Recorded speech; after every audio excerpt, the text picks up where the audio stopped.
ঐ তই ভালকে শুনি ল যেতিয়ালৈকে তই বাইক নিকিন মই তেতিয়ালৈকে থাকিব নোৱাৰো তোৰ লগত ভিক্ষাৰী চালা ব্ৰেকআপ হা বাইক লাগে তোক বাইক লাগে হা কিহৰ কাৰণে তোক বাইক লাগে হে নিজৰ ভৰিৰ ওপৰত থিয় হ'বলৈ শিক তাৰপিছত বাৰু বাইক কেলে লাগে তোক দেউতা মই বেলেগ লগৰ লোৱা লিখিয়াকৈ ঘূৰিব ফুৰিবৰ কাৰণে বাইকখন খোজা নাই আপুনি যদি মোক বাইকখন দিয়ে মই জমেট' ৰেপিড' জইন হ'ম আৰু এটকা পইচা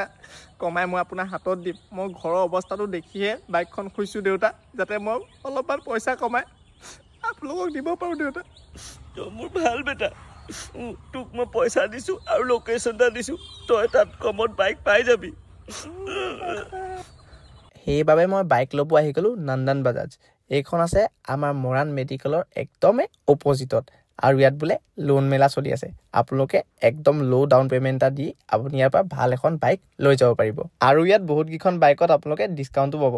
N150খন যদি লয় আপোনালোকে 3000 ৰুপিজৰ ডিছকাউণ্ট পালচাৰ 150 যদি লয় 3000 ৰুপিজৰ ডিছকাউণ্ট পালচাৰ 125খন যদি লয় আপোনালোকে 2000 ৰুপিজৰ ডিছকাউণ্ট পাব বাজাজৰ যিমান বাইক আছে ইয়াত সকলো বাইক এভেইলেবল আছে লগতে আপোনালোকে ইয়াত চেতক নামৰ যোনখন বাজাজৰ স্কুটি ইলেক্ট্ৰিক স্কুটি সেইখনো আপোনালোকে ইয়াত পাই যাব আপোনালোকে 8000 টকা ডাউন পে'মেণ্ট দিলে ইয়াত পালচাৰ 125খন আপোনালোকে লৈ যাব পাৰিব আৰু 10000 টকা ডাউন পে'মেণ্ট যদি দিয়ে আপোনালোকে পালচাৰ 150খন ইয়াৰ পৰা লৈ যাব পাৰিব আৰু একদম আপোনালোকৰ যদি চবতছে মজা বাইক লাগে আপোনালোকে 35000 ৰুপিজ দিলে ইয়াত আপোনালোকে NS 400খন লৈ যাব পাৰিব বাকী আপোনালোকে কিবা যদি সুধিব থাকে মই কণ্টেক্ট নাম্বাৰ দিয়া আছে কণ্টেক্ট কৰক দেখিলা জান তোমাৰ কাৰণে মই বাইক লৈ ল'লোঁ